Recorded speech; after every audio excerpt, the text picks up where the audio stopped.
what I prefer for us to do as the folks who are impacted by that is to align and to understand and act in the ways where we know we have control. 'Cause, like, I ain't trying to change that orange pelican at 1600 Pennsylvania Avenue. I ain't trying to change his mind.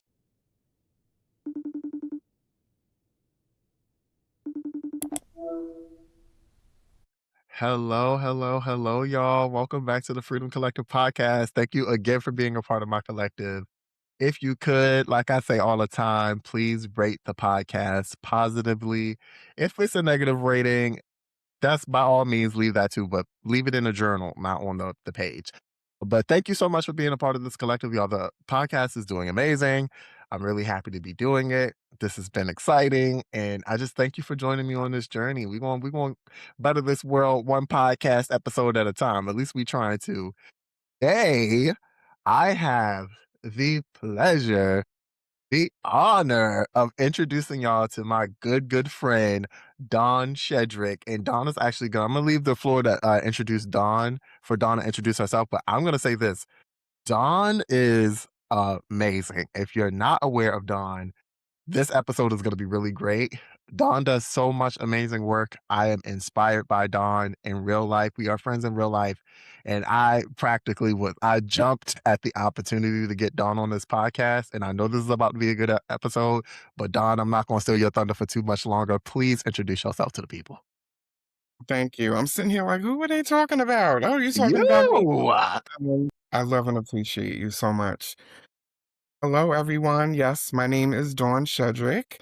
I am a Pisces. I am a clinical social worker. I am a caregiver. I'm a New Yorker, well, Long Island to be specific. I am an empath. I'm a Yorkie mom. Dot, dot, dot, fill in the blanks. And I'm just so happy to be here with you. Thank you. Emphasis on like the Pisces too. Dawn is such a Pisces. And Mhm. as a Taurus, I love a Pisces down. Okay. But Dawn, thank you so much for being here today. We got 5 segments and we like to get it started over here with intake, which is the first segment. So we can keep it light before we get into the journey, which is the second segment. So my intake question for you today is what is your North Star, right? We all have things that guide us throughout the work that we do, throughout how we engage with people, community, the whole nine. So my question for you is what is your North Star? My North Star is my mother. Mm. Oh, In ways that I guess many well, depending upon your relationship with your mother, right? But my mother and I have a great relationship. And so, but I mean that in a robust way, in that for all of the reasons that her as a mother and just as a human being, even in ways that she doesn't even know or realize, but also because my mother has been living with multiple sclerosis for more than 50 years. She noticed the first symptoms before I was born, and I'm 51, so for more than 50 years. And so, as a Black woman mother, with a chronic illness and a disability in the system that we live in, and just the way she has navigated that, the way she has adapted, and the way that she's been honest and real about her experience is not always puppies and rainbows. The way that she, even outside of that, the way that she expresses herself and expresses love, like she's not huggy feely, but you'll eat good. You will know you will know that like you are loved in spite of. mm, And so, yeah, that's literally like on a daily basis, I'm fully conscious to my mom being my North Star. that's beautiful. Thank Thank you. you. I love my Oh, mommy. shouts out to mom. Yeah, Okay.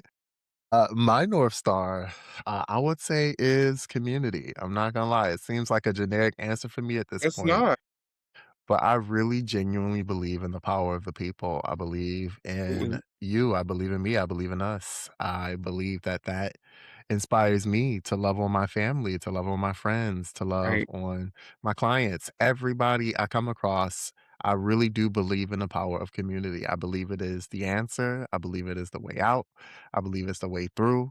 And Yep. that guides me in everything that I do, including this podcast. And I hope that, this conversation will build on that because we Absolutely. both share that in common. I already know that. Totally. Like, we ain't gonna get free alone. Absolutely. Okay.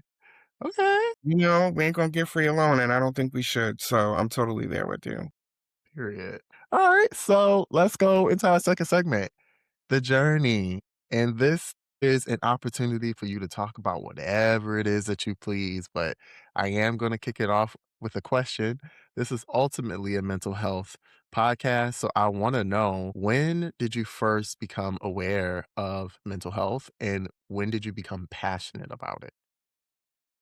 Mm. When did I first become aware of mental health? I would say my father died when I was 14 years Mm, old. My father was an addict. There's no shame in that.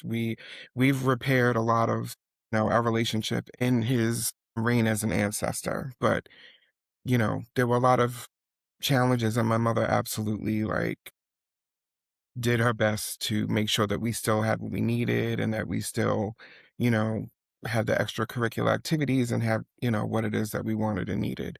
So he passed away when I was 14. And with me, I'm the firstborn. I just come from a family of, folks, we like take care of each other. But I not only was conditioned as the firstborn to care for, especially my brother and sister, they're twins who are 3 years younger than me, and my cousins. My cousins are like siblings on both sides of my family. And so I was conditioned in that way. Also because I was quite loquacious. I was inquisitive about the world. I've just realized that yes, at a young age, I had a degree of emotional intelligence that created that package. And so when my father passed away, there were a lot of people in my family who, with the best of intentions, were like, you got to take care of your brother and sister. You got to help your mother out. mm. And I knew without knowing, I was like, oh, this don't feel right. But my Got you. mother was the one, when my mother picked up on it, my mother, before we even buried my father, my mother was the one who snatched me to the side and was like, look, he was as much your father as he was your brother and your sister. You all are young. You all just lost your father, no matter what the circumstances. You don't have to take care of anybody else. We're going to take care of each other. Mm, And so, of course, without a manual, you know, or a definition, I just remember like feeling a sense of relief and that, like, okay, like I get to be taken care of in this because it was a lot leading up to my father's death. And I just remember just, yeah, like just a sense of relief and that we had a lot of, family love and support. But I think it was that moment of, I don't have to prioritize everybody else, over myself. It's like my mother who would be the one to give me permission. And so we would have conversations. She would ask me how I was feeling.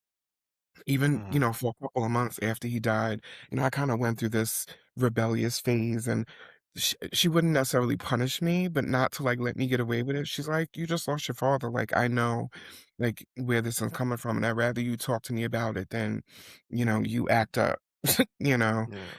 Oh, I that's think, yeah, that's beautiful. the first awareness that I had of it. Of course, at 14, not understanding the fullness of it, but Yeah. especially looking back, like that was such a pivotal moment for me in terms of wellness and mental health. And then when you ask when did I become passionate about it, interestingly enough, so this is somewhat of a circuitous journey, right? So, I'm loving these SAT words. Wake it up, okay? okay. So just to give some context, when I was in undergrad, my undergraduate degree is in finance because I was good at math and I was always told that I had an entrepreneurial mindset. I didn't necessarily know what that meant back then. So I actually started off in accounting, did not like that, switched over to finance just because I did well in those classes. But before I graduated, I realized like, I don't want to do this. So I knew that social work and the people was for me. So I pretty much, went back to graduate school shortly after I finished undergrad. But even then, I was passionate about mental health, but not necessarily at that point as a clinician. So Mm, I was doing case management, I was community organizing which I think for me was like in organizing was one of the, at least professionally, like really helped like form the foundation of my passion for mental health, right? When you're advocating and you're like really looking to change systems. And so that, yeah, that's where I Yeah. became passionate about it and able to look at it through different lenses. When I went to social work school, I was like, "Oh, I'm not gonna be a clinician," because I literally same, literally. I went to school with folks who were like, "I'm only doing this because I don't wanna have to put in the time to get a psychology degree." And I was like, "Oh, no, that's not what I'm here for." But fast forward, years after, I graduated, was in the groove and worked in all aspects of social work practice. And as I'm also, like, growing and developing politically, socially, just in my own identity, I was also noticing, especially here on Long Island, okay, there ain't a lot of therapists and mental health practitioners that look like me. Yeah. And I know, I've grown up on Long Island. I know this island, like, more than most, and I knew that there was a dearth of resources for us, and I don't wanna say reluctantly, but I was actually invited to study with one of the first mental health clinicians, therapists on Long Island to work with the trans community, like, openly, you know, a Wow. part of WPATH at the time, was one of the first locally to, like, publish, and I was invited because I had worked at the local LGBT center, and I met her and was invited to work and study and, like, be mentored by her, and I was like, "Yes." And It's that amazing. was yeah, that just stoked the fires of my passion was to make sure not only that we had access to mental health care, but that it was inclusive and that it was welcoming and that it embraced like our ways of healing and knowing and being. And I think that has what kept me in the game. If I just had to like sit there and do cognitive behavioral therapy, I don't think I would have lasted, if it was just that, and Yeah. so that's really when I was just like, "Okay, like, Imma do this," you know?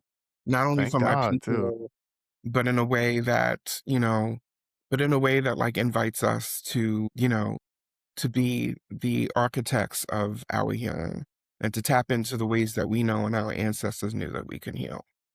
Amen. My goodness.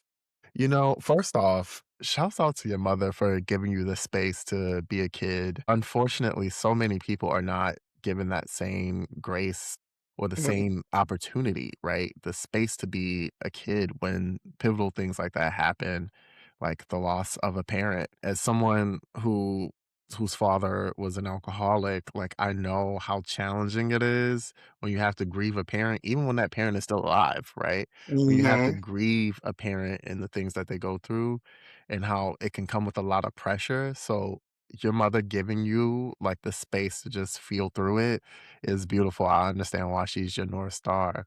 But what I Absolutely. find super, super interesting is like both of us are two people who got our start in more community organizing and the Mhm. clinician stuff just kind of found us. And it always is interesting to me how you can get put on a path like, that path is gonna be your path, and I just Exactly. love how that just worked out for you.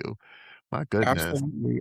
So I worked straight out of undergrad in the 90s. I was working with people living with HIV and AIDS. Mm, It's a situation where, like, I'm so grateful for the opportunity, but of course, I wish that there wasn't that need, right? And this was before the protease inhibitors and the medications, and so I'm in my early 20s, like, working with people that I might not see the next day. I'm setting up an appointment to do an assessment, and I might not see them.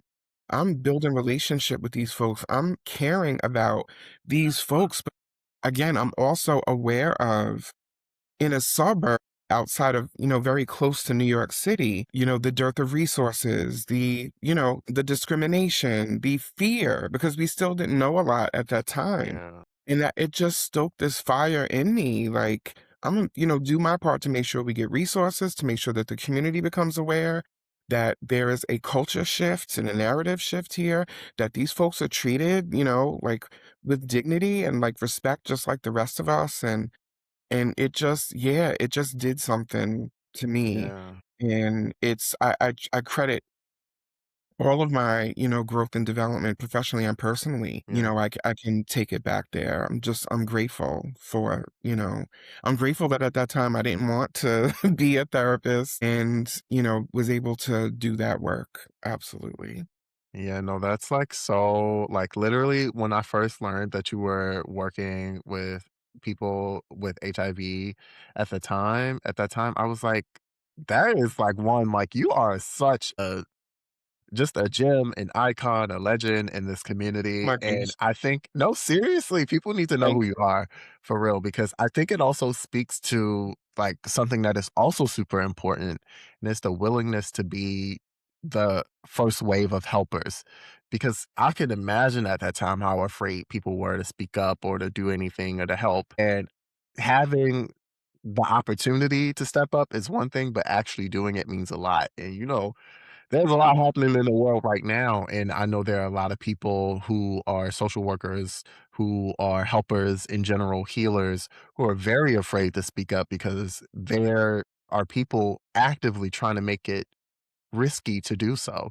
So the fact that you were willing to do that at that time, the fact that I know you do it now, the role you have as a caregiver in general, like I know that is just so important. And there are people who need to hear it's okay to take that first step and to be the person who's going to step up to the plate and be the first wave of help. And just like the things that you do. Y'all, Dawn is really humble. Dawn was in a documentary like that I saw at we went to this Care Fest. It's called Care Fest. This caregiving festival a few months back.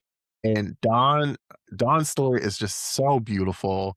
The way that Dawn shows up as a caretaker and the way that Dawn shows up for the caregiving community, it is just so beautiful. Can you actually talk a little bit more about just like becoming a caregiver, what that means for you, how that ties into all of this, because the people need to know who you are. Thank you. I love you. I love you too. Yeah, thank you. I appreciate that. I appreciate being just invited to really like step into that fullness. So I appreciate that. My caregiving journey, and eventually we're gonna loop back to what I talked about my experience with HIV/AIDS because in addition to my family in terms of caregiving, even before I called it or identified as a caregiver, right? Working in that community, I was mentored and supervised and trained by the authentic first wave, like folks, especially, folks in the Rainbow family who themselves had been caring for their beloved friends and family, in when it wasn't even called HIV/AIDS, when it was still GRID or right, they were literally like physically like taking care of folks and they were the ones who trained me. And so I think back to that in terms of caregiving, like because I think it's important for us to make sure that that's a part of the caregiving history and like how we talk about the history and the narrative of caregiving. And personally, my caregiving journey began when I was graduating college. When I was graduating college, knew I wanted to study social work. My initial intentions were to go to California. I had been looking at MSW programs all up and down the West Coast, from San Francisco down to San Diego. And this was back in the day where well, I'll say this, and my senior year of college was the first year that my school had email. So we really the internet wasn't necessarily popping. So you would have to call the school and ask them to mail you like a hard copy, like these catalogs, Wow. right? That you would, yeah, see, like you don't even know. So that you would have to read through and I had contacted many of the schools on the West Coast. I had friends who had already committed to, they were going to move to LA and they were like, Dawn, if you need to come stay here before you figure it out, like you can come. So I had like things set up. But at the same time, my mother's multiple sclerosis really started to advance. From the time I started college, my mom was starting to slow down. She could still walk. I remember in my freshman year, I lived on the second floor of my dorm. She was able to help me move in and visit and come hang out and all that good stuff. But by the time I graduated 3, 4 years later, I was living on the 3rd floor in the dorm, and she was never able to get up the stairs because there were no elevators. Let's talk about, accessibility. Accessibility, child. So That's a whole episode in and of itself. oh, a hole. other, and I will be happy to be there. So my mom couldn't, she was never able to see my room in my senior year. I remember taking pictures so she could see it because she was using a cane at that point, couldn't get up the steps. So I'm graduating college. My brother and sister, they had just completed their first year of college. I was able to have a college experience, right? I went away to school. Even though it was a predominantly white college, I still had the college experience, thought I was grown because I was living in another state, everything that came with that, made lifelong friends. And I wanted my brother and sister to have that experience. And again, my mother and I have always been very close, and we just were having conversations. And my mother was like, I'm just worried. Like, what am I going to do? Like, with all of you like away. And I know my aunt had considered possibly my mother moving in with my aunt. Long story short, I said, you know what, mommy, I'll come home. Mm. And even at first, she was like, "You don't have to do that." I was like, "I'm coming home." And at that time, it was like, I'm coming home just to help my mom. She was still working. Like I said, she could still walk, but with the assistance of a cane. And, I came home, got a good decent job, like I explained, and, was hanging out with friends and going to happy hours and going into the city clubbing and oh gosh, the 90s, house music in the 90s. That's another conversation. But going into the city, dancing, coming back home in time to go to, just to shower and go back to work. So I didn't call myself a caregiver. At that time, it was just making sure that my mom was okay. Sometimes at that time, I would have to help her up and down the front steps because we didn't have a ramp at that time. I would watch her to make sure that she would get to the car, and then she could still drive. We didn't have any, adjustments made to the house yet within our home to make it more accessible to her.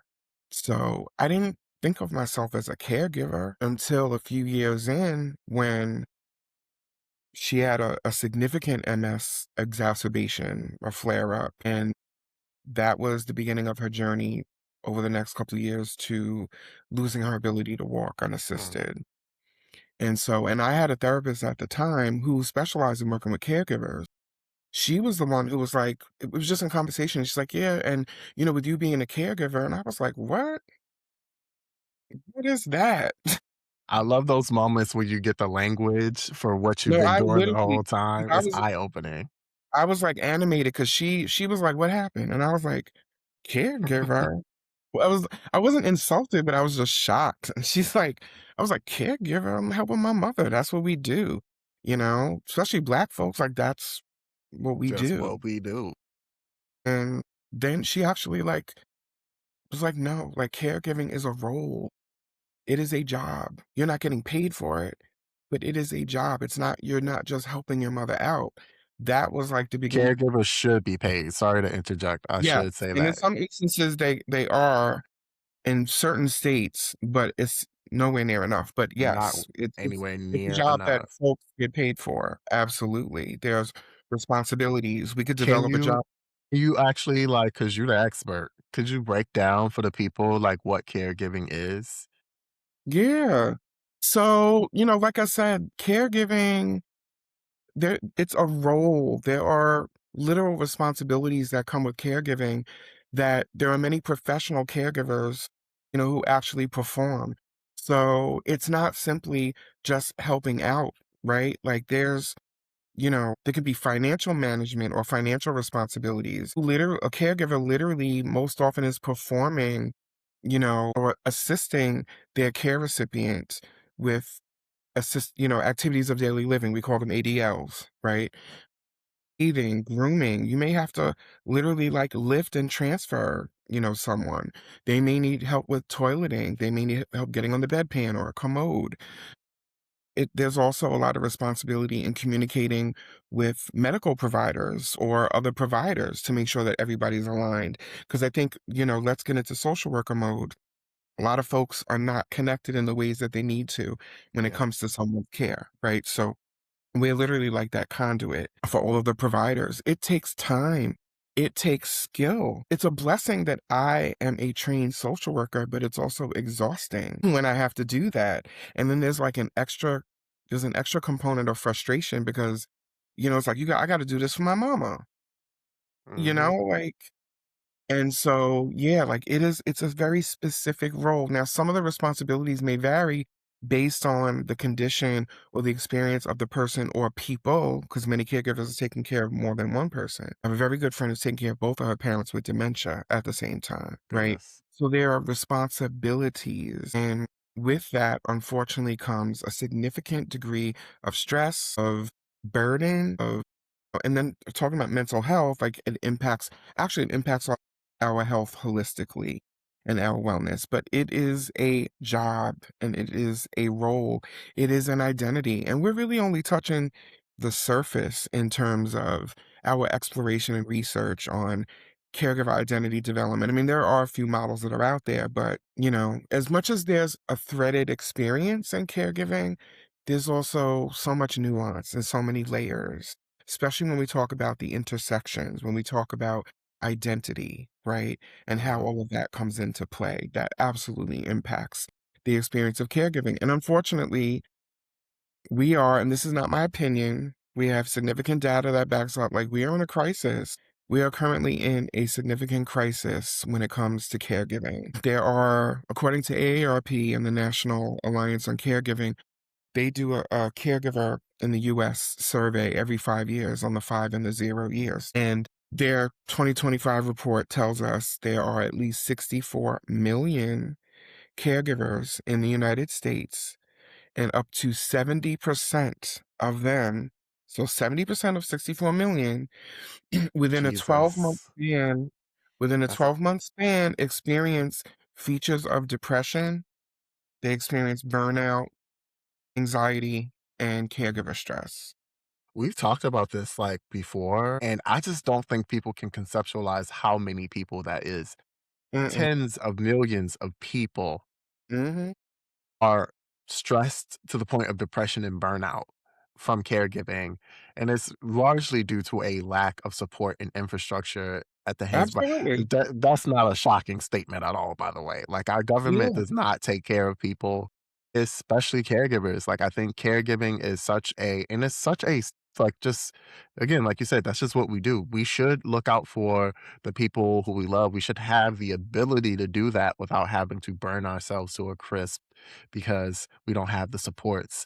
Also, you're a pioneer woman. I just have to say that, like, not in an offensive way, not in a colonizer way. You're a pioneer, as in, like, you do so much for the caregiving space, and you're so involved in the caregiving space. All of the things, this infrastructure that I think is long, way long overdue. I think you will definitely all of the work that you do is going to have a hand in that. Like the groups, which you are going to talk about. Dawn Yes. does like like a group for caregivers, like, and I think just the work that you do now is going to lay the foundation for the future for other people to walk down that path and build on it. Thank But you. yeah, my I goodness. say that, when I started, again, like I didn't identify myself as a caregiver. I didn't know if I had any peers. I didn't know any other folks that were in the situation that I was in. And I think because it's been such a long journey for me, right?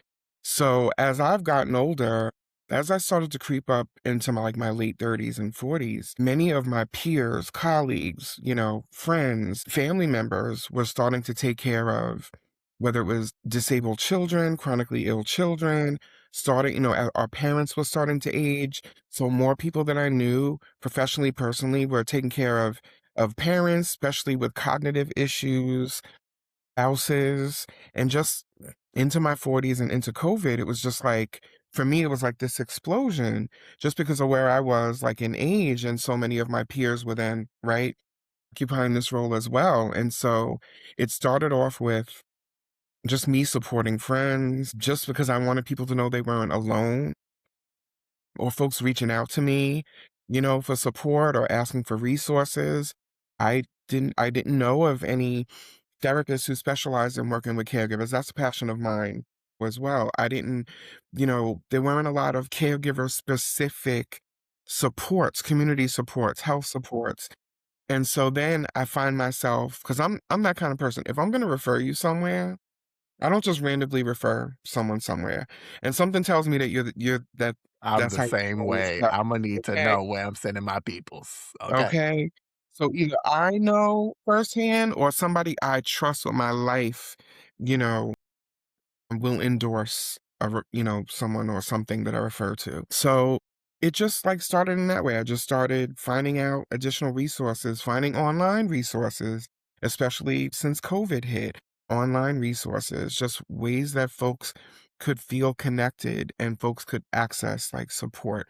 And so, yes, more like supports that are out there, but it's just about finding the right one. And then you have to navigate systems, Yeah. the very system that created the conditions that have us in this predicament doesn't make things better once you have to then revert back to them to get the resources, to get the information, to apply, to get someone to call you back. So I just look at it like, why I'm so passionate is because, and here's the other thing, I go through it myself, like in live time. So just as much as I get frustrated and I want something better for me and my family, I want something better for all of us.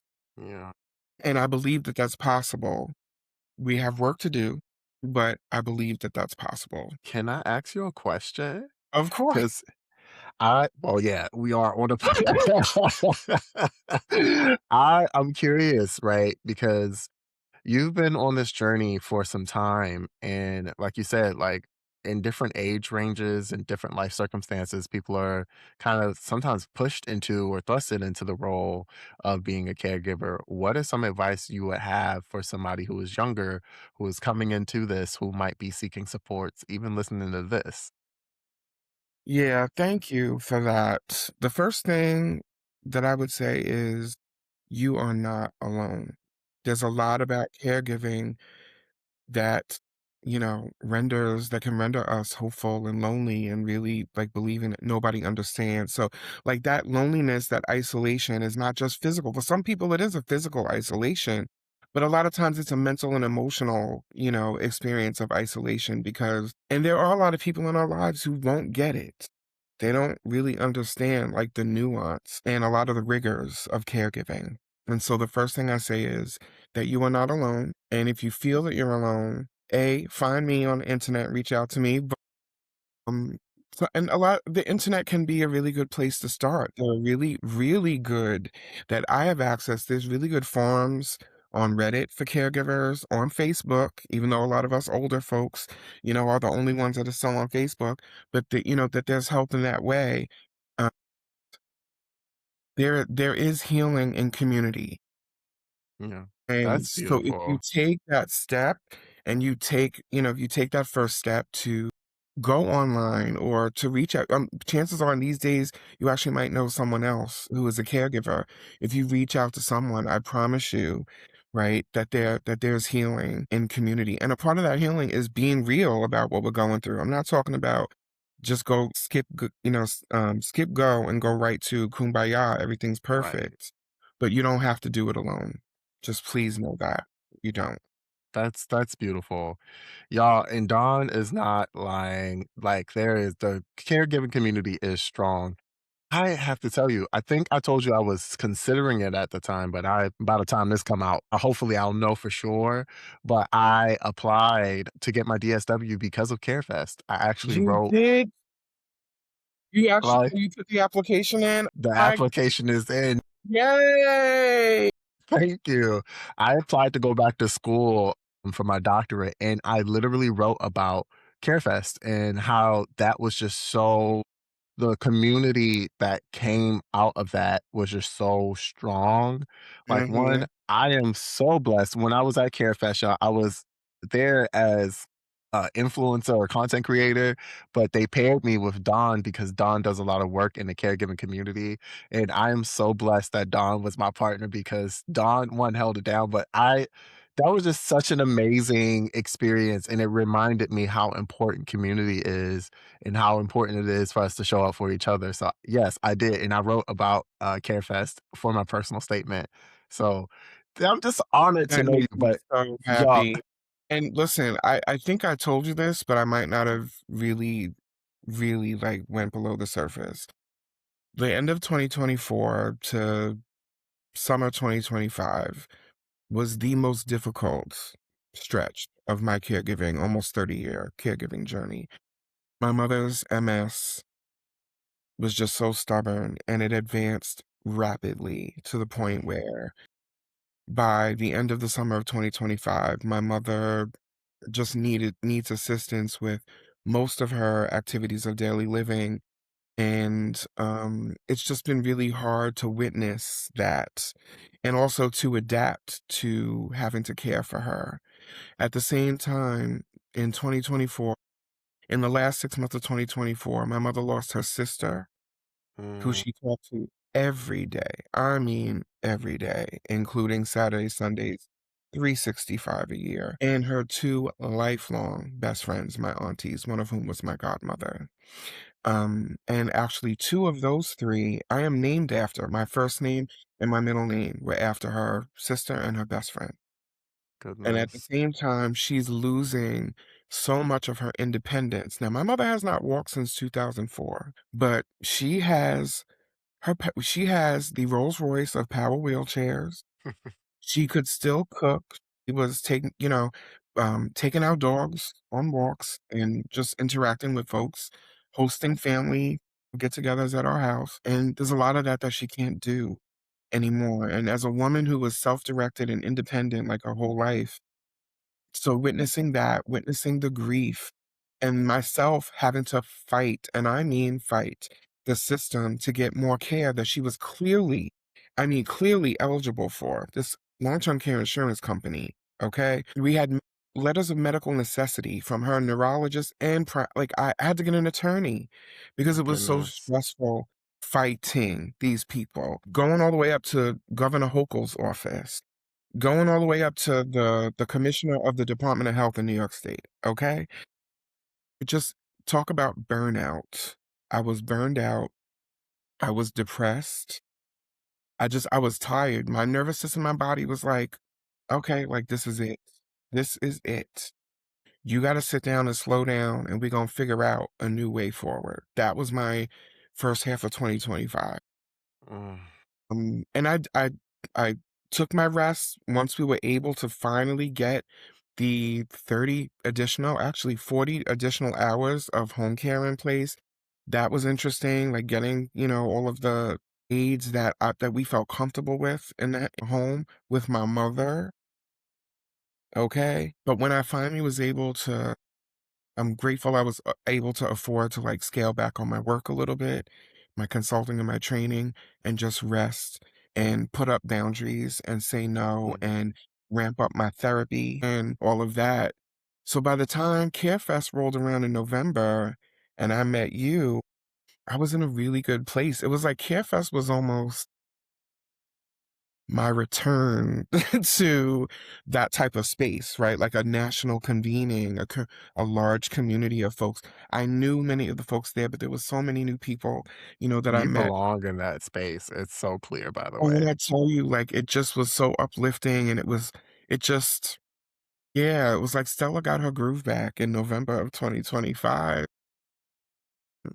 And then, yeah, like meeting you after, just following you and learning from you over the years on social media, on the socials. And that was like just such a pivotal moment for me in my journey because it affirms and like you said, being in community with caregivers, like, It's different. because we get it, right? Like we get it. And yeah, it was a pivotal moment for me. Things have been on the up since then. I'm still, I'm a recovering yes girl. So really honoring boundaries for my own benefit, not anybody else's, for mine. The honoring the boundaries, being able to say no, prioritizing who and what's important in my life, and not feeling like I got to take everything on. Yeah, that and hormone replacement therapy because I am menopausal. So all of that has come together. Um, that I feel good. Like I feel good about whatever lies ahead. I feel good about where I am now. And it's something that I want for like all caregivers. Is everything perfect? No. I was up in the middle of the night last night giving my mother painkillers Mm. and I couldn't go back to sleep. So I'll take a nap later, right? So everything isn't perfect, but for me, it's better. And it just reminds me that like healing is possible, especially for caregivers, that it's possible. Now, we can't self-care our way out of this caregiver crisis, right? That also keeps me going. And I think that we caregivers, particularly the caregivers that live at the intersections, right? Black, trans, disabled caregivers, because they are out there, disabled caregivers, Yeah. rainbow, children of the rainbow caregivers really should be leading the way because we are the folks that, that are so impacted by all of the isms that are at play that Yes. create the crisis. So that's what drives me. That's what keeps me going. Even on the days that I'm like, I'm not getting out of this bed. And maybe I might not get out of the bed, but at some point my mind goes there, my heart goes there that we can do it, but we got to do it together. We can't, Yeah. one massage ain't gonna get us free. Listen, let me tell you something. I think that was a perfect storm, us meeting, because that really, like, my life has shifted since then too. Again, it Mm, like motivated me so much. And where I felt like I was in a space where I was losing like a little bit of touch with what I was doing, the passion was starting to fizzle. Like that, mhm, just like it's like the jump plugs was put on mhm. my Zap. passion, zapped me right back to life. And I got a really good close friend from it. And I'm just so happy.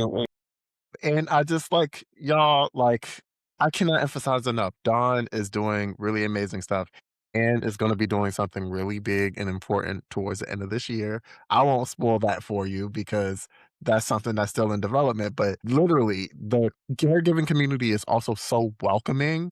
Mhm. I felt like I was embraced immediately with open arms. Like, if you are somebody out there who needs support with taking care of and giving care to a family member or a loved one, anybody, please know that there's a community that will embrace you, and not only embrace you, but will support you through it Absolutely. all. Like, and I'm just so honored to say that I'm your friend. Like, honestly, I want Joy. people to know how amazing you are. Thank you. Tell us about the group. Tell us about the group. Okay. Thank you. Big up So yourself. I'm a lifelong journaler. Back when I was, I don't know, 12 years old, back when we called them diaries. So back then they were diaries. Well, I didn't know them as journals. And one of my first journals had a lock on it because growing up, I shared a room with my sister and I didn't want her peeking in in my diary, right? Dear diary. And so it has literally saved my life like over and over again. Just the writing, the creativity, like everything that comes with it. I journal almost every day. I mean, I can go patches without, doing it, but for the most part. So in 2023, I actually self-published a guided journal for caregivers. And Ah, so around the time, I'm about to re-release that in the next month or so. Stay tuned for further developments. And what's I'm the name? releasing it. It's called Courageous Contemplation, a guided journal for caregivers of loved ones with chronic illness, disability, and aging. And I'm Go and releasing get you one. that. I will, yes, if y'all keep in touch and I'll give all my contact information. Because it's gonna be re-released in March, next month in March, because it's my birthday, and I wanted to offer that in alignment with my birthday and my solar return. So when I published the journal, I was like, oh, like I wanna be able to do this with people. So I started a monthly free creative writing circle for caregivers. Come one, come all. And it was amazing. I did last year, with all of the mess last year, I did, we did go on hiatus, but we're actually it's about to pop up again, most likely in March as well. And I have some collaborators that I'm working with on it so that we can hold the space together. And we got together once a month. We started with a creative warm up, which could be writing a poem, it could be writing a short story, something of that nature. And then we took time to reflect on and write from a prompt that was most often directly related to caregiving, but not always. And yeah, it was just an hour and a half each month that many of us came together and folks were like meeting new friends and just expressing themselves. You didn't have to be like a Pulitzer Prize winning writer. You didn't have to call yourself a writer. You didn't even have to write. I would just meet folks where they're at. If you want to type into a Google Doc or if you just want to reflect in your mind and then share later, that's fine. But even for me, just like the healing, through Yeah. community, as we've talked about, was just amazing.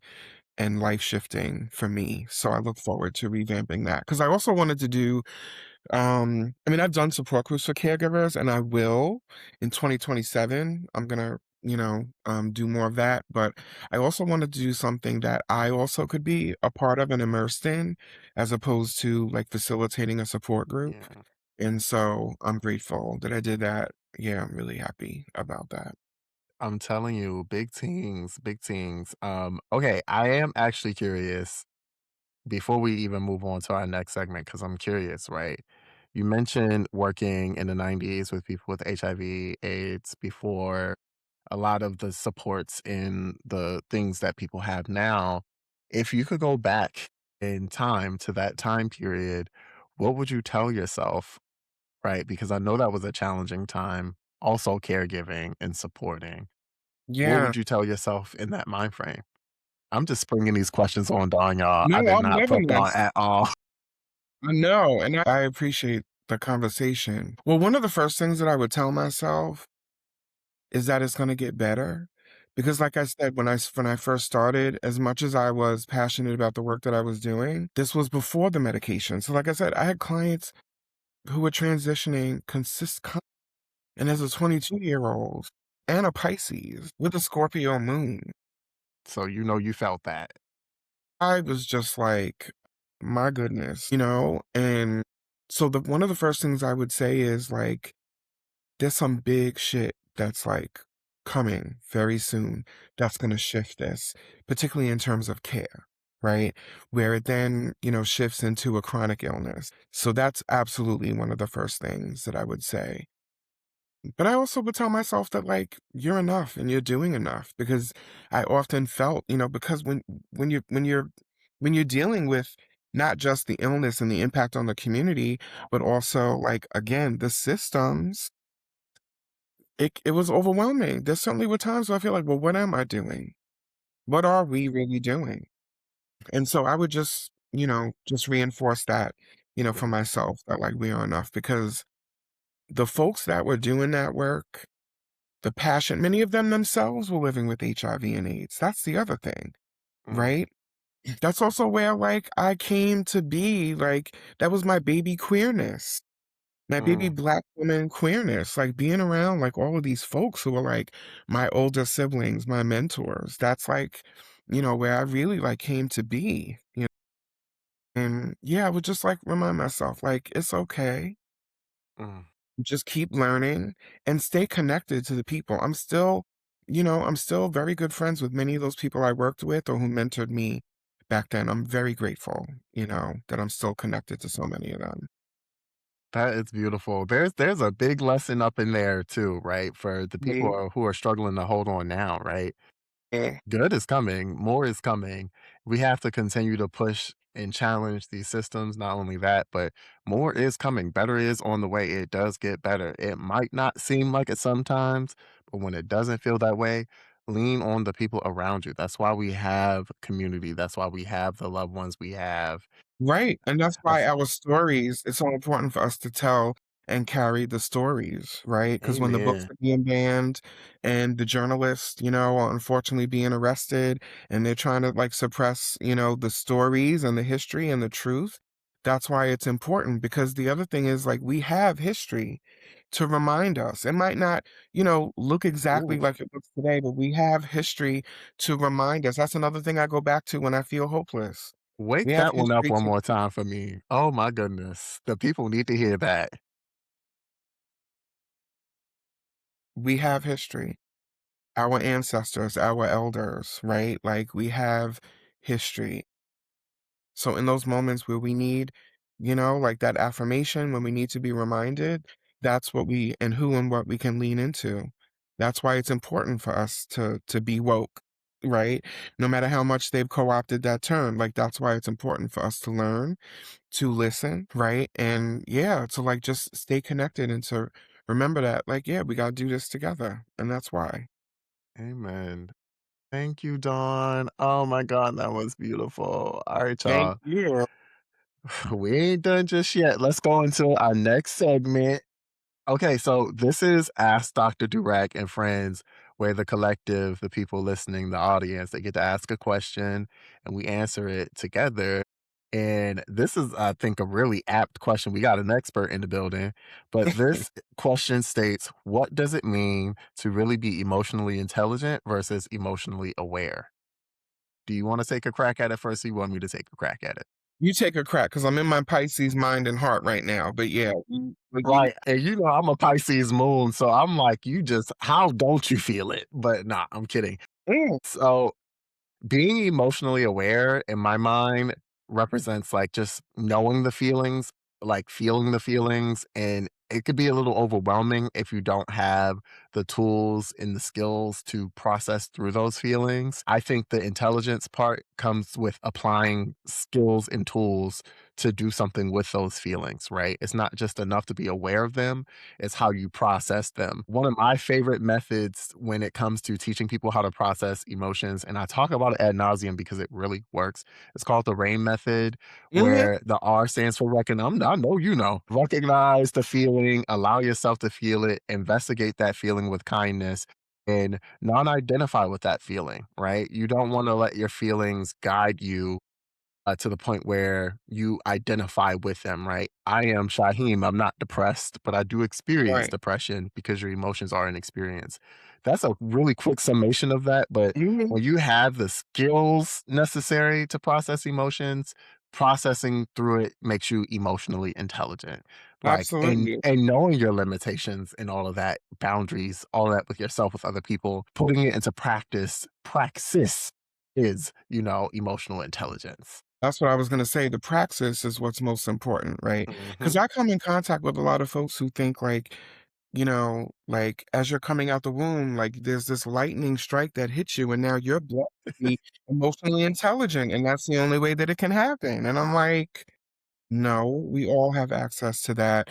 And even no matter how you score on an assessment or a 360 or whatever, like, yeah, like you have to put it into praxis. It is active. And we also continue to learn. We condition that muscle like over time. But absolutely. I mean, ditto to everything you said. But what's most important about that to me and like what keeps me grounded in it is that it's a practice and it's not necessarily a destination. When we are employing those skills, like great things happen. It's healthy. It's healthy for us and those around us. But yeah, we still have to put the work in. Absolutely. I always say, you had to learn how to ride a bike. What make you think you ain't gonna have to learn how to process emotions? Like, yeah, you do. You are not born with that, and Okay. you. A lot of us weren't Maybe it's taught by. Maybelline. Maybe Look, I was born with it. No, it's Maybelline. it's it's actually Maybelline, baby. And you are not born. A lot of people need to hear that, and a lot of people don't confront like that lack of emotional intelligence because they think it's something that's innate and not something that they have to Absolutely. learn. You have I to have. practice those skills. Absolutely. Yeah, almost like empathy. It's like folks think like poof, like it's in your DNA, and that's for me, like understanding that no, it's not this divine, appointment, intervention or like blessing that like you have access to that. And I hope that that's what shifts people and what, has folks understand that this is accessible to you and that you can do this or achieve this. Now, this is going to be a really large question because I just want to follow up on that. It's going to be a large Okay. question.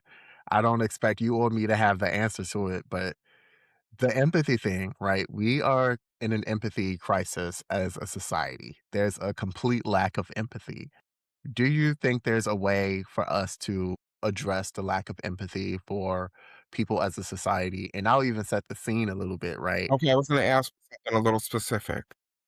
I don't know if you saw that video of the comedian who had the ice tip hotline, Yes, and I heard the video. the teacher who reported the like Yes, complete lack of empathy or awareness of how her actions and behaviors can impact other people.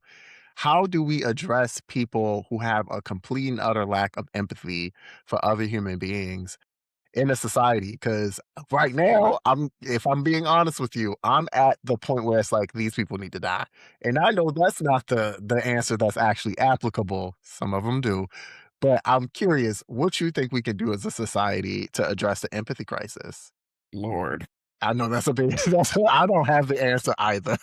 No, and I don't in this moment, but I'm not too far removed from what you said about where you are right now. And in terms of empathy, I have in this moment, in this time, and also as a protective factor for myself and like just folks that I love. And I don't even mean people that I know because I like love well, most all people, but I love, right, the people who look and feel and act and exist in this world like I do. I choose empathy like in that way because I think it adds another level of burden for us to then try to model and teach empathy for folks who are just so committed to the privilege and are so used to the benefits of their privilege.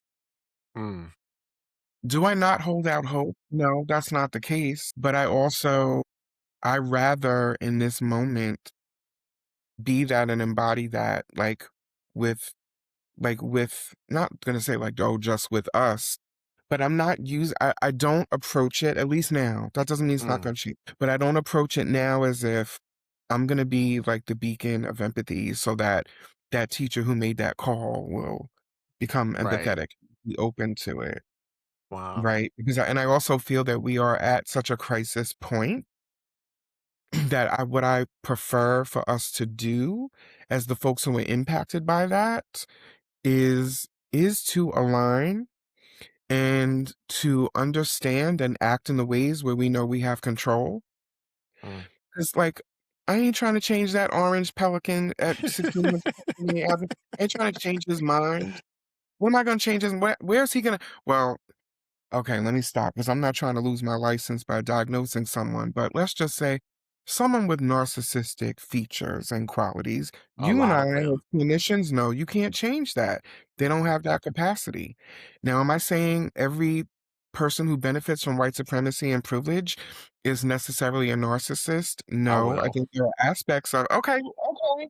I was gonna say there are aspects of it, right? A lot of them. So I'm not trying, like, universe, understand what I'm about to say. I don't know in this moment that we're gonna empathy our way out of this. Yeah, At well, least not to no, that teacher on that phone. Not to agreed, that teacher and her people. And agreed. I'm totally okay with that. I'm totally Beautiful okay. answer. Perfect answer. I cannot add to that because I think that's actually it. Thank you. I think that was more of a question for me, and that was reassuring for me because I'm like, am Well, I tripping? Because no, but I think it's those questions and those well, let me just say for myself, but I do believe that it's in the question. That's how we learn. That's how we grow. That's how we become self-aware. Like that's how we can shift. That's how we can transform. So that's like a perfect question. And I think that needs to be among the questions that we consistently ask ourselves. Like I said, that may change. I don't know. It probably won't. But it's still important for us to be able to chew on yeah, questions like thank you. With that. that being said, okay, let's move into the fourth segment. So these next two segments move really quickly. So I ain't gonna hold you for too long, but I am That's really, good. really, I'm here. really I'm here. happy that you're here. What's your anthem? So what's your anthem is where we share a song or a piece of media that keeps us like up throughout all of these chaotic day to days. So I will pass it to you, but if you want to pass it to me, I can go first. It's up to you. No, I'll go first, especially when it comes to my anthem, because I listen to it several times a week. So now I'm showing my age, which I never mind to do. Like I'm totally okay. Gen X, like to the Period. max. But my primary anthem, because I have several, but my primary anthem is from D Train in the 1980s. I think the song came out in 1984. Keep on. Mm, And so there's and it's been sampled, particularly like the part I'll tell you the lyrics. This particular part like is just uplifting and it's a reminder that like we got this. It's a reminder like the name of the song Keep On. Like I can't let nobody keep me from reaching the top. You period. know? And as a kid in the 80s, like I'm bopping and dancing to it, right? Not like really embracing or understanding or processing like the power of these lyrics, right? But you can't let nobody keep you from reaching the top. I can't let nobody keep me from reaching the top. And that's just for me like a reminder.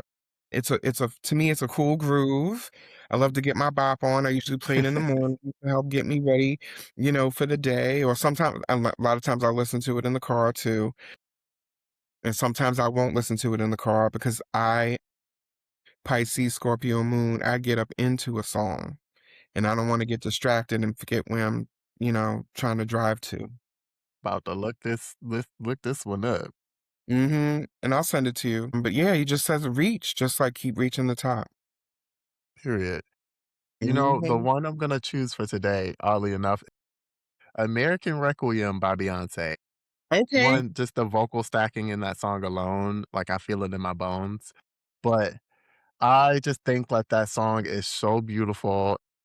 It really Cowboy Carter, I know had a lot of people up in arms because of the Yeah, Americana I know, the Americana imagery, but I think the way she challenges what America is, what America stands for, the history, how it came to be, and how she does so in such a beautiful way, it just it's always gonna hit for me. Beyonce, you ate that down, 10s absolutely. across the board, no crumbs. Okay. Absolutely. That's on, well, one of my, but that's on one of my, what I'll call, I'm now gonna change it to my anthem playlist, but that's to my inspo playlist. I have that. I have, of course, Donny Hathaway's Someday We'll All Be Free. It's Come just a on, Donny beautiful Hathaway. song. So what I love is the beauty of the song and the music.